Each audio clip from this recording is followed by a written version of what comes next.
Good afternoon, everyone, and welcome to Live at 4 on this Monday. Look who's back, Danica Lewis. I am back. I'm just doing the old switcheroo in seats, keeping people on their toes. Filled in for me last week, filling in for Susan Elise for 2 days this week. Yep, you got it. You're getting married in 4 days. I am getting married in 4 days. If anyone was counting, it's me, Mark, so. Well, congratulations. Thank so you. You'll just be here for a couple days this week. Yes, a couple days, and then somebody else will be taking over again. Good to have you here. Here's what's making news on this Monday. President Trump makes a surprise appearance at the United Nations General Assembly meeting on climate change. And experts say we should now be concerned about the health of our pets when it comes to vaping and e-cigarettes. We'll hear from a doctor who says the chemicals could be highly dangerous for the entire family. And Wisconsin children under 2 years old could be required to ride in rear-facing car seats if a bill at the Capitol gains traction. Let's take a look now outside as Great day. oh my gosh, such a beautiful day. The birds loving it as well. First day of autumn? First day of autumn. It did not really feel like it. Another nice and dry day are the weather words. Let's head outside right now. We've got Dana outside enjoying all of that sunshine and nice weather. Right, Dana? It's so fantastic right now. Yes, there's no reason to go back in the studio. Actually, I'll just do the rest of the forecast from right out here on the patio. Taking a live look, we do have a few clouds outside, but overall a really pleasant first day of autumn. Our visible cloud track showing this nice clear sky for most of the state. Actually, we're in this dry spot.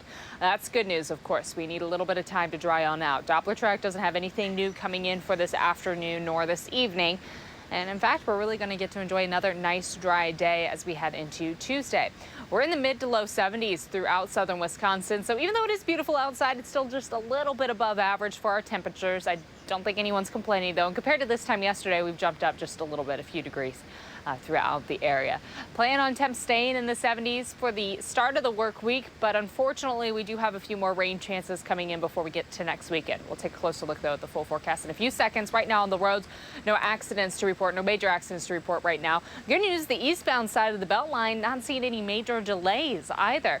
A little bit before Fitch Hatchery Road, things start to slow on down, then pick back up again in the slowdown after John Nolan, but we're in a pretty good spot for this time of day. Around Prairie du Sac and Sauk City, things look okay at this time as well. To get from Janesville to the Beltline, it'll take you 27 minutes, 16 minutes from Sauk City to Middleton, and from Sun Prairie to downtown will be about a 15-minute commute for you on this lovely fall evening.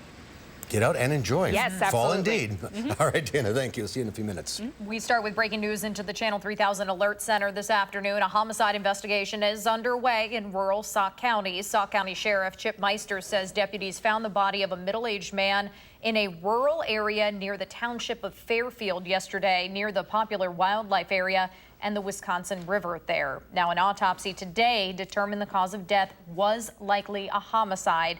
The name of the man that was found is not being released at this time. Meanwhile, anyone with information related to the case should call the Sauk County Crime Stoppers line. Deputies do not believe the public is in danger.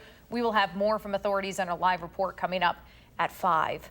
As health officials are increasingly concerned over the effects of vaping on humans, veterinarians say they're beginning to see more pets in the hospital for ingesting vape materials. Gabriella Becerra shares how the chemicals found in vape devices can be deadly to pets. Gabby. Veterinarians have treated pets that ingest nicotine through cigarette butts and chewing tobacco, as well as marijuana, for years.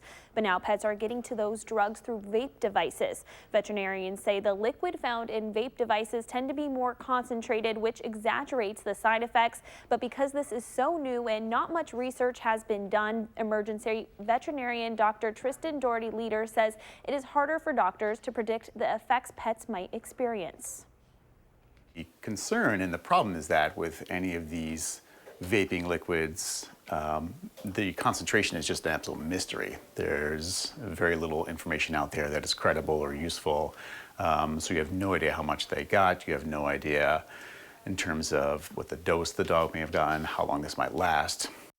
If a pet ingests something toxic, doctors recommend reaching out to a vet as soon as possible.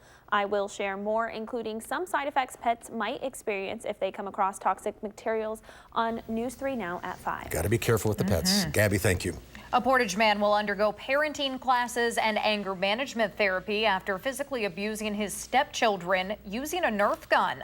Brian Alexander was arrested last year for shooting Nerf gun darts at his young stepkids that had sharp needles needles sticking out of them. Alexander pleaded no contest to the charges he faced and was sentenced to 2 years probation today. He's also not allowed to have contact with the victims. Wisconsin communities could use funds to bolster election security if a new grant program is approved. The Wisconsin Elections Commission will vote tomorrow to approve the new program. Last month, the commission rejected the idea of buying loaner computers for clerks currently using outdated systems at risk of cyber attacks. The grant would allow counties and municipalities to apply for up to $1,200 to make security upgrades. Many local election clerks wish to see the upgrades before the 2020 presidential election. President Trump is set to meet with leaders from Egypt and Korea this afternoon before heading back to New York. He delivered remarks today at a UN forum to protect religious freedom after his brief appearance at the United Nations Special Summit on Climate Action. Hillary Lane has the latest from the UN General Assembly. President Trump called for an end to religious persecution around the world. Stop the crimes against people of faith, protect the vulnerable, the defenseless, and the oppressed. World leaders also adopted a declaration on universal health coverage, ensuring access to sexual and reproductive health care services for women worldwide. Perhaps getting the most attention Monday at the United Nations was a special summit on climate action, which included an impassioned rebuke to world leaders from teenage activist Greta Thunberg. We are in the beginning of a mass extinction, and all you can talk about is money and fairy tales of eternal economic growth. How dare you? Secretary General Antonio Guterres told world leaders they could speak at the summit only if they made specific commitments to act. If we don't urgently change our ways of life, you jeopardize life itself. President Trump made a brief, unscheduled appearance at the summit. Mr. Trump, who plans to pull the U.S. out of the Paris Climate Agreement, left without speaking. Hillary Lane, CBS News, the United Nations. 66 countries have promised to be more ambitious with their climate goals. Finland and Germany pledged to ban coal within the next decade. And arriving at the United Nations this morning, President Trump again insisted he did nothing inappropriate when he spoke to Ukraine's leader. The July 25th phone call is in the spotlight after a whistleblower's complaint to the Intelligence Committee's Inspector General. According to the Wall Street Journal, during the call, Mr. Trump urged the Ukrainian leader 8 times to investigate 2020 presidential candidate Joe Biden and his family.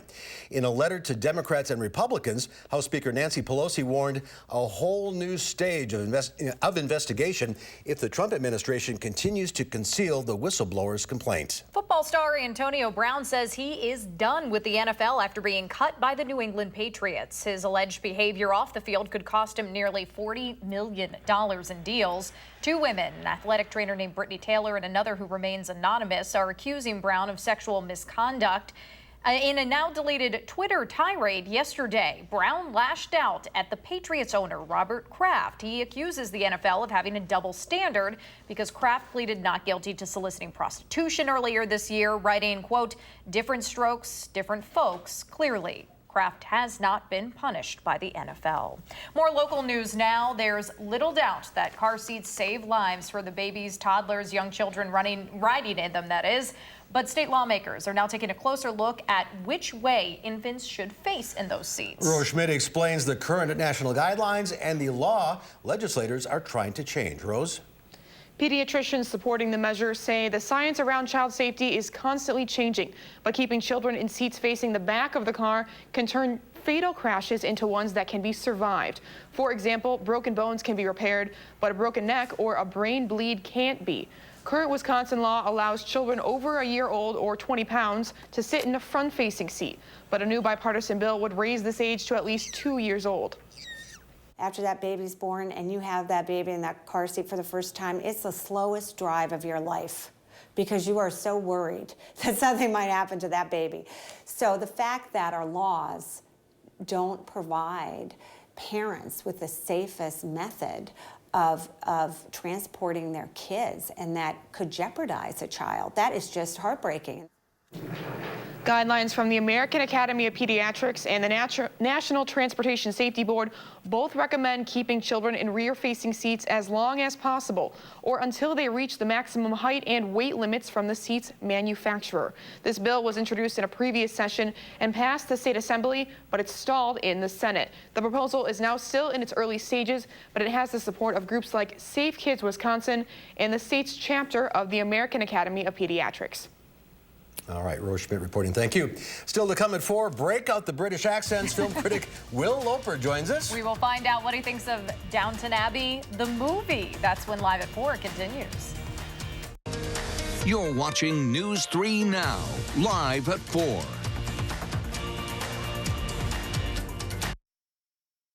Experience.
Welcome back. We want to get you up to speed to breaking news just into the Channel 3000 Alert Center. The Lake Delton Police Department says one person is dead after an industrial accident this afternoon.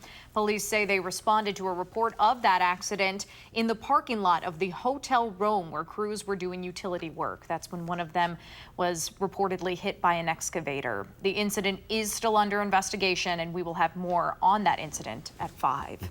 Well, science fiction is slowly becoming reality, from cars that drive themselves to robots that learn on their own. Yeah, this robot can walk or roll in every direction. It also has brain power thanks to artificial intelligence, or AI. Swiss engineers programmed certain movements, but eventually the robot taught itself to do this rollerblading motion. That ability to learn and react could lead to a host of possibilities. At some point, you might just want to say, here's a package, please deliver it to this door. and the robot needs to figure out then, based on the stairs that it might have to climb or the grass that it might have to walk over, exactly how to achieve this goal. In Brooklyn, New York, the company Optimus Ride is launching self-driving vehicles that can transport workers at an office park. The cars use sensors and cameras to navigate the road. Experts say the technology in self-driving cars has a long ways to go before it can make judgment calls that people do. Well, stocks were mixed on Wall Street. The Dow Industrials added 14 points, but the Nasdaq was down 5. The S&P 500 was off a fraction. Well, history was made at last night's Emmy Awards. Billy Porter became the first openly gay black man to win an Emmy for lead actor in a drama for his performance in Pose. He said he was overwhelmed and overjoyed by the honor. I have the right. You have the right. We all have the right. Game of Thrones took home the prize for Best Drama, and one of its stars, Peter Dinklage, was named Best Supporting Actor. He has now set the record for the most wins for the same role. That's really interesting. For the first time ever, the Emmys did not have a host. Comedian Thomas Lennon provided some voiceovers as the winners made their way to the stage.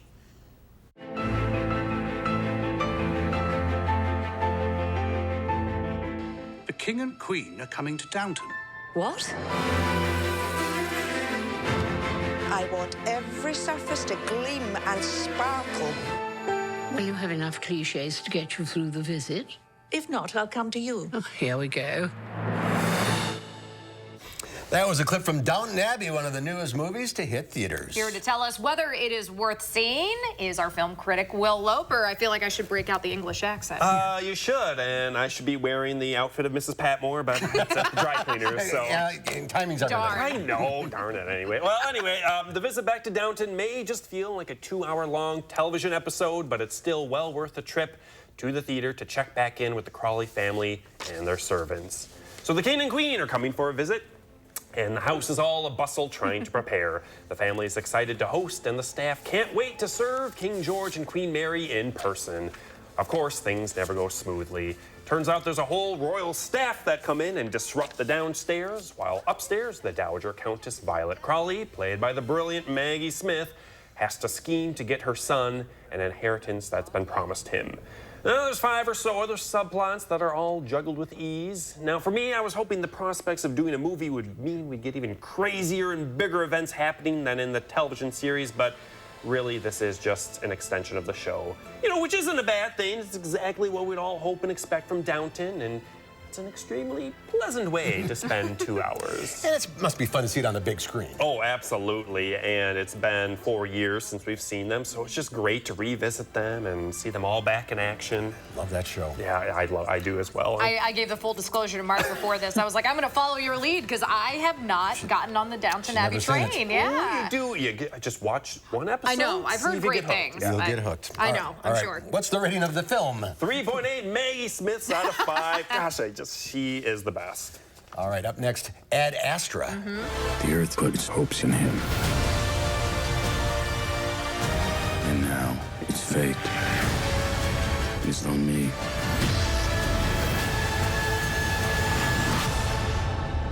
Brad Pitt goes to space. That's this film. The Earth is being hit by huge surges from Neptune, where Pitt's father, played by Tommy Lee Jones, was last seen on a deep space mission. Now, Pitt has to go to space to send a message to try and stop his dad from sending these surges, or everyone on Earth will die. Now, things keep going wrong each time Brad Pitt takes a rocket somewhere. There's some terrific, edge-of-your-seat, tense moments. Ultimately, this is a character study, sort of exploring human connection and isolation and the relationship between a father and his son. Brad Pitt's performance is fantastic, the visuals are stunning, and this movie will leave you thinking for long afterwards.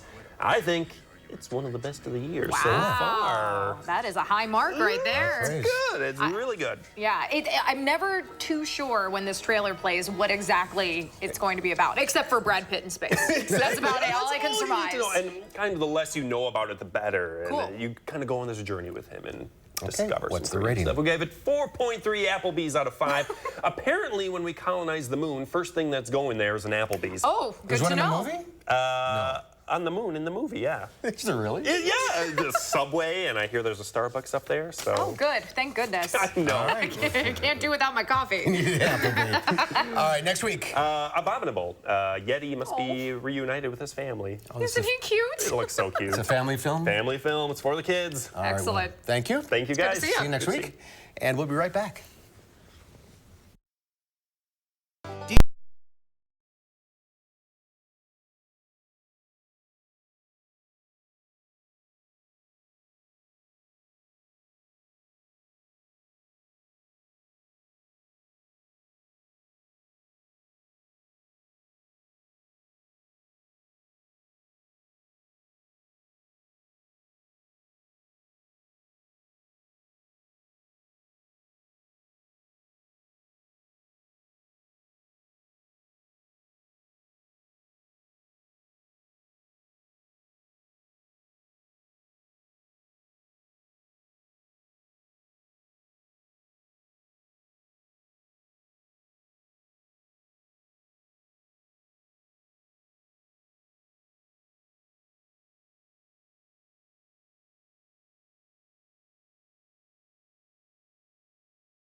Well, take a look at this. Just how far are you willing to go to embrace fall? How about diving into pumpkin spice spam? Hormel Food says the limited edition flavors include hints of cinnamon, clove, allspice, and nutmeg. Recipe suggestions include a spam pumpkin spice apple and cheddar grilled cheese with caramelized onions, or you can dice cubes of pumpkin spice spam into a toasted Belgian waffle with whipped cream, maple syrup, and nutmeg. You can only buy this special spam online at spam.com or walmart.com. Can I just move on to the next story? Yeah, That's grossing please. me Isn't it gross? out. I don't like anything pumpkin spice, especially. Oh, see, I like pumpkin spice, but there's appropriate pumpkin spice, and then there's excessive Cross the pumpkin line. spice. There's meat. You've gone too far, spam. Too far. Well, I guess we haven't tasted it, so we can't say. But, all right, if you have a weather-related warning, or we do have a weather-related warning for you, do not leave a can of dry shampoo in your car. This is what could happen. A St. Louis woman says her daughter left her dry shampoo in her car, and the car's middle console, the lid of the console was closed. Of course, it was a very hot day, and the can exploded. It blew the console cover off of its hinges. It shot through the sunroof and landed 50 feet away from the car. The bottom line, don't leave aerosol cans in your car. Wow. Lucky she wasn't in the car. Gosh, yes. If she was driving when that would have happened. That's what I was holy thinking. Cow, yeah. But it wouldn't be that hot if you're driving. Maybe not. Maybe. Yeah. Maybe not. That's true. Ugh, yikes. Hopefully it's cooling off.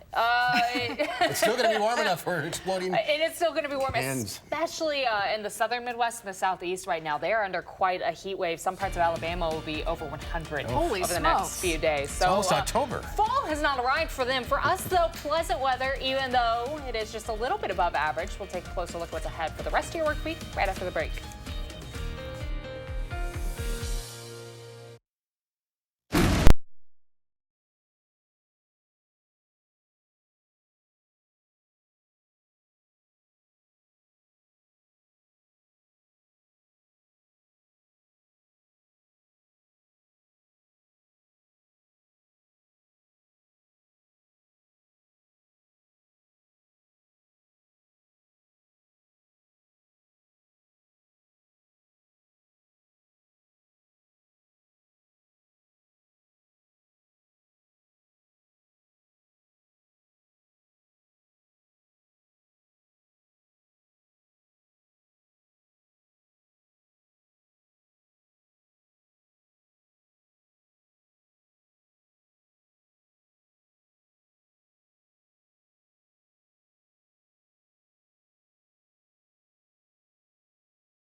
Again, today officially is the first day of fall, and overall it's really been a pleasant day outside. If you haven't had the opportunity to get outside and enjoy it, hopefully your evening plans will be outdoors. Right now we have a mostly sunny sky, a few clouds, but not a whole lot building on in. It should stay mostly sunny actually through the rest of the afternoon and evening. Temperatures are in the mid-70s right now. That is a little bit above average, but our dew points are in the 40s, so it feels very comfortable outside. Our breeze staying nice and calm. In the last 24 hours, of course, we had some light showers coming through last night, mainly north and west of Madison. Not a lot of accumulation around the Dells, but if we increase that time span, of course, go back over the last 48 hours, we did have quite a bit of rain come through over this weekend. Some areas into Dane County, even into Iowa and Sauk counties, saw over 2 inches of accumulation. Most of us, though, right around 1.25 inches to 1.5 inches. Right now, of course, no rain coming through tonight, and we get to enjoy another nice day for Tuesday as high pressure is keeping us fairly quiet throughout the northern Midwest. A lot of warm air to the southeast and along the east coast right now, but we're all enjoying a pretty pleasant first day of fall. We'll stay pretty clear again through Tuesday. It's not until Tuesday night that our next chance for some showers will creep back in and stay into early on Wednesday. Plan on a mostly clear sky tonight. That's going to help our temperatures drop yet again through the 50s. Tomorrow, partly sunny skies. And then for Tuesday evening, some Some clouds start to build on in. The rain chances, though, don't come through till about midnight and early Wednesday morning. Thankfully, this front is very quick moving. It's out of here. By the time you drive into work on Wednesday, we're really not expecting any showers lingering on through. Maybe some light isolated showers in the southeast corner of the state, but most of that rain passes through very, very quickly. For Wednesday, we get the sunshine back in. It should be another pretty pleasant fall day. And Thursday is looking pretty pleasant as well at this time. So we get a few dry days after a little rain coming through before more showers develop heading into the weekend. Again, overnight lows staying in the 50s. So it'll be a little cool early in the day, but by tomorrow afternoon, our temperatures will yet again be in the 70s for our afternoon highs. Heading into Wednesday morning, those shower chances do come through. We may see a few isolated thunderstorms pop up as well, though most of it will just be rain. Wednesday morning, of course, our temperatures won't drop nearly as much, in the mid to low 60s just because of the cloud coverage at night. And then by Wednesday afternoon, we're back to that sunshine. High temperatures again close to 70. So far for September, we've picked up a lot of rain, actually just about 5.5 inches, and that's well above our average of 3 1/4. That's thanks to some big rainfall days, of course, on Sunday and then back on the 10th. Looking ahead through the rest of the month, we do have several more opportunities to pick up more rain, even though we could use a really nice long dry stretch at this point. It just doesn't seem likely heading through the rest of the month. Temperatures will fall quite a bit overnight just because we have a mostly clear sky. Thankfully, our breeze should stay pretty calm and quiet. Early tomorrow morning will be in the mid to low 50s for overnight lows. A pleasant start to the day. Just a little cool outside, but not too cool just yet. Tomorrow afternoon, again in the mid to low 70s. So another really pleasant day. Partly sunny sky, a little more breezy than today, though, anywhere from 10 to 20 miles per hour. Just as that cold front approaches, of course, our wind speeds pick on up just a little bit. But mild in the mid 70s when we should be in the upper 60s for this time of year. Thunderstorms develop Tuesday night into early Wednesday morning, but throughout the day on Wednesday, a partly sunny sky. We don't have any more rain coming through for Thursday until the shower chances develop for Friday. That kind of kicks off the rain that's going to carry us into next week. And a lot of rain will be coming through for the second half of the weekend on Sunday and into the start of the following work week. Temperature-wise, our overnight lows may be dropping into the 40s again for early Thursday morning. We haven't been there since early September, so we've had some pretty mild nights, but we really don't stay there for long. Those overnight lows rebound right back on up. Same goes with the afternoon highs. We drop a little bit on Thursday, and then we're back up into the 70s. So that big descent hasn't quite kicked off just yet, but we're slowly, steadily cooling on down a little bit by the end of the work week. And the rain is just relentless, though. Relentless. Over 5.5 inches this month. Again, about 2 inches above normal, and it does seem like we're going to pick up quite a bit more rain. Not just with that system on Tuesday, but with what comes through for Friday and next week also. It's the last thing we need. She's getting married on Friday. No rain. I know. we're gonna push them back. Yes, we'll get the rain sticks and do a dance out or something. We'll get video. Don't worry. Yeah. Y'all see. Thank you, Dana. Yes. Well, the British government is launching the largest repatriation of its citizens in peacetime after the collapse of Thomas Cook, the world's oldest travel firm. Gwen Baumgartner reports from London. The final Thomas Cook flight arrived in Manchester, England, Monday morning, hours after the travel company announced that it was shutting down. Despite huge efforts over a number of months and further intense negotiations in recent days, we have not been able to secure a deal to save our business. At least 150,000 British citizens who are currently on vacation are stranded around the world, and Britain's Civil Aviation Authority is figuring out how to bring everyone home. We've chartered over 40 aircraft, and those aircraft are already in position. And then in the next few hours, we'll start bringing passengers home. The company has been operating for 178 years and employs roughly 21,000 people in 16 countries. Officials blame the collapse on a drop in the British pound and a slowdown caused by Brexit fears. In addition to flight cancellation, the Thomas Cook travel offices are also included in the company's collapse. It's a great shame that such an old British company has gone into administration, and I hope it can be rescued. The collapse has affected future bookings that impact roughly 1 million travelers. Officials say some passengers will receive refunds through travel insurance plans. Gwen Baumgartner, CBS News, London. Thomas Cook Airline flew to several U.S. destinations you should know, including L.A., Las Vegas, New York, Orlando, San Francisco, and Seattle. Let's hope everybody gets home safe. Yeah, no kidding. Well, still to come at 4, great news for people suffering from degenerative disc disease. That's right. The FDA, that is, has just approved an artificial disc device that might ease the pain. We'll have more on that when Live at 4 continues. My Gotham.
You're looking live right now downtown. Another look at that beautiful day that we've been enjoying, that's for sure. More rain on the way, though.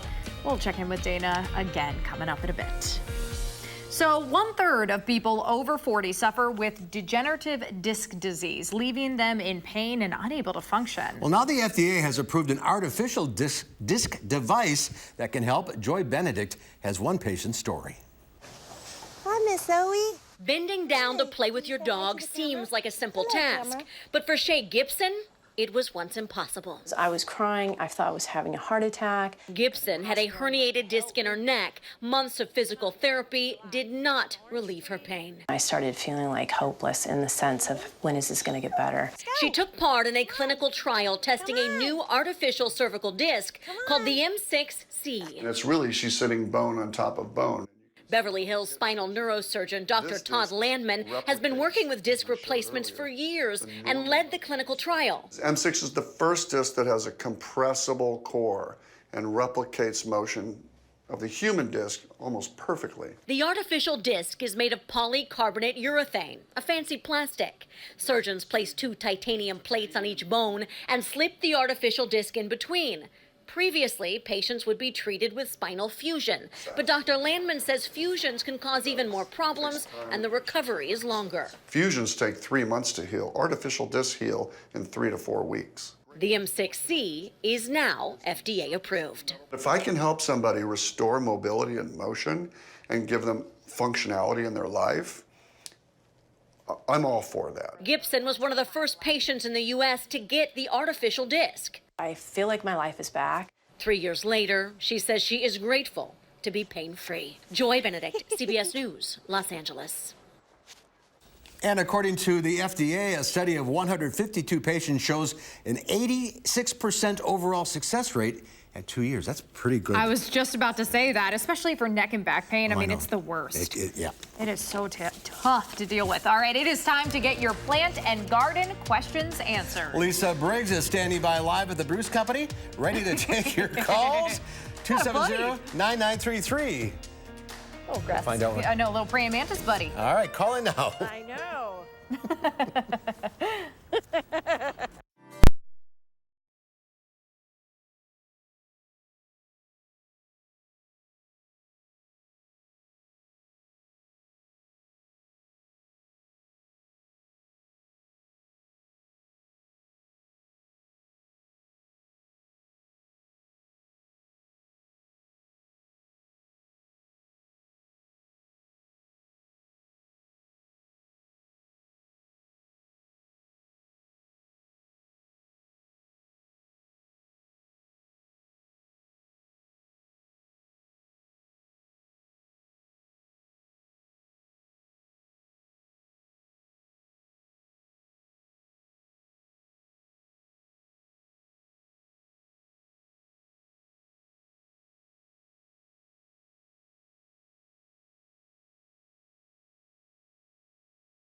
Right now, things are getting just a little slower along the Beltline. If you take a closer look at the eastbound side, of course, those speeds down to about the 20s and 30s.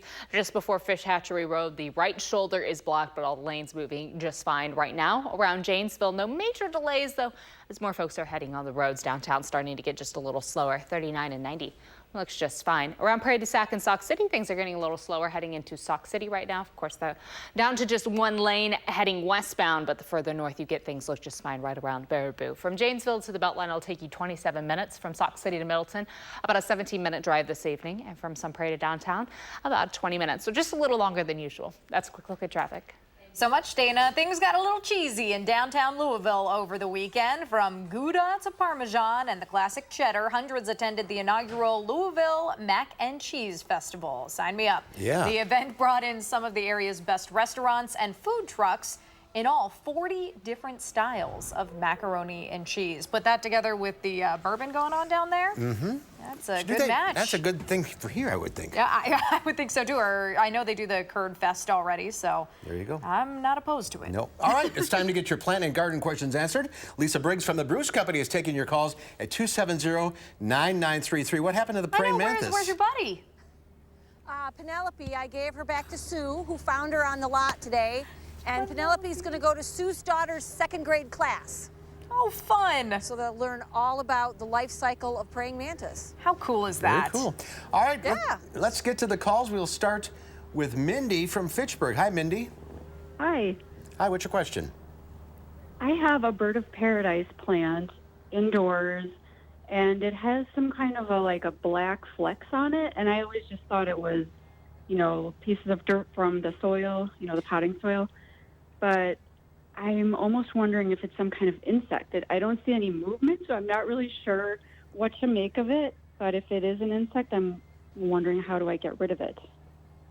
One way to tell if it's an insect is to see if you can smush it, and if you smush it, if it leaves a trail, and like you squashed it. So like spider mites are super, super tiny, but when you squish them against a white piece of paper, they kind of smear a little bit. So then you would know. I would use a systemic insecticide because if it is an insect, it's a piercing and sucking insect. So if you put the insecticide, basically you're putting it inside of the plant, and then as the insect tries to feed, they'll be killed. And that's the easiest way to take care of it. All right, let's turn it over now to Diane from Oregon. Diane, are you there? Yes, I am. What's your question?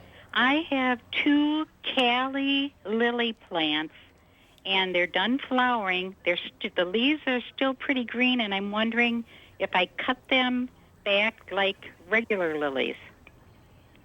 Yes, you'll want to take the flowers back, leave the green until it starts to yellow.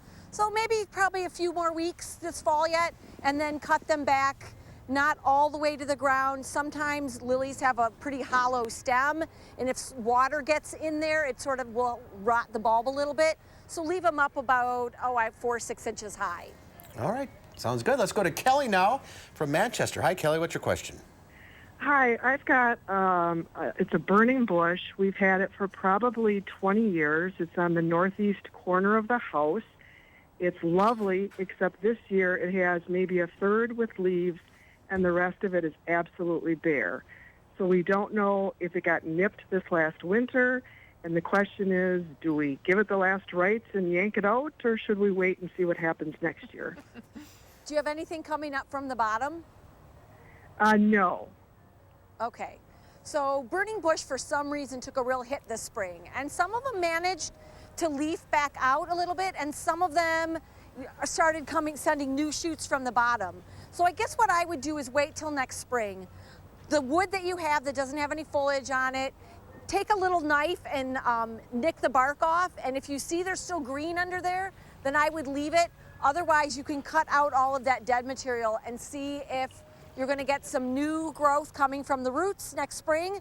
If so, then it's just a matter of time for it to get back to its original size. And if it looks really mingy and not worth, not super attractive, then go ahead and take it out and replace it. Yeah, bushes in my neighborhood all got hit by this thing. Yeah, did they? Ugh. All right, Lane from Sauk County now, or Sauk City, I should say. Hi, Lane. Hi. What's your question? I have a neighbor who wants to get rid of all the hydrangeas she has on her house, and I want to take them. Is it too late to transplant them? Do I have to wait till spring? Best time to do it is in the early spring. So if she'll let you wait until then, that would be ideal. Easier for to use because you can cut the plants back and then you can move them, and it's just easier on the plants and easier on you. If she wants them out though this fall, then you can certainly try, especially if they're things like Annabelles, those really tough ones, or PGs. Those should transplant okay. Just make sure that you keep it really well irrigated, good soak once a week until the ground freezes, and I would certainly use a fertilizer that will stimulate establishment. All right, let's go to Mary now in Verona. Hi, Mary. Hi. What's your question? Hey, Lisa. I'm wondering about, I planted a Meyer lemon tree on my deck this summer. It was about 8 inches when I planted it, and now it's like huge, and I want to try to bring it inside for the winter. So what do I do? Okay, so what you're going to want to do is bring it in slowly. So I'm assuming it's in a full sun spot. You're going to want to move it to a shady part in your yard for a few days or up to a week, depending on what the weather's doing. And at the same time, you're going to want to treat it for insects. Yes, I did that. Citrus get scale really easily.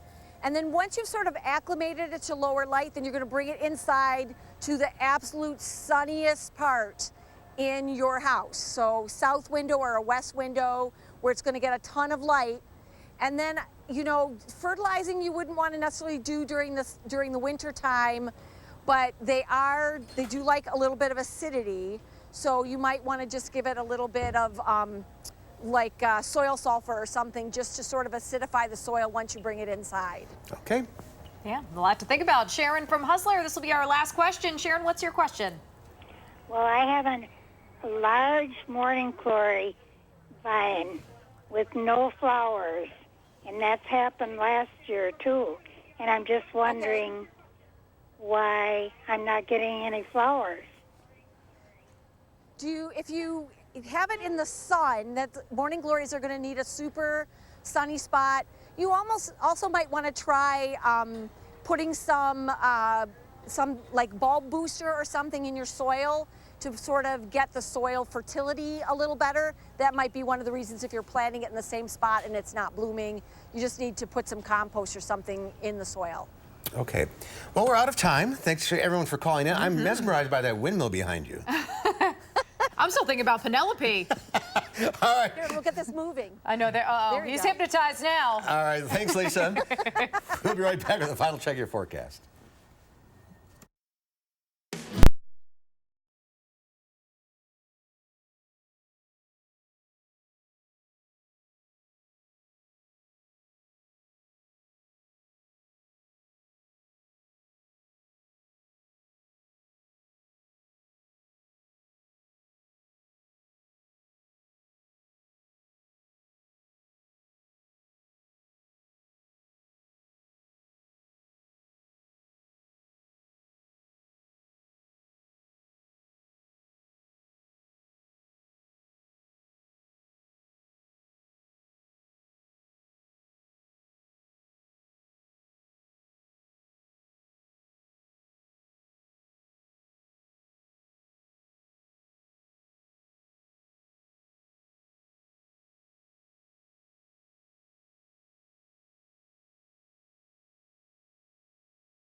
Nate, is here one final check of the forecast. Pretty nice out. It's really nice outside right now. Mostly sunny sky, pretty comfortable temperatures. Here's a live look at downtown with our Edgewater Sky Cam. There is the sun.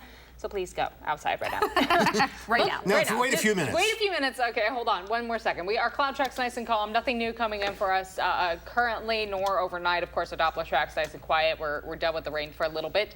Temps are in the mid to low 70s, so it is just a little bit above average, but overall not too bad of a day. I don't think anyone's going to complain about this. Enjoy the dry weather, because we do have a few more rain chances before we wrap up the work week. So we'll have a little more rain coming on through. It's something we definitely don't need, but it's still coming in. No kidding. Thank you so much for the heads up in the morning. And coming up tomorrow here on Live Before, Dr. Zorba Pastor will answer your medical questions live. And Consumer Reports will look at the healing power of nature. Go take advantage of it right now. And changing your routine can work wonders. We'll be right back. Outside.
In today's Final Touch, no one told you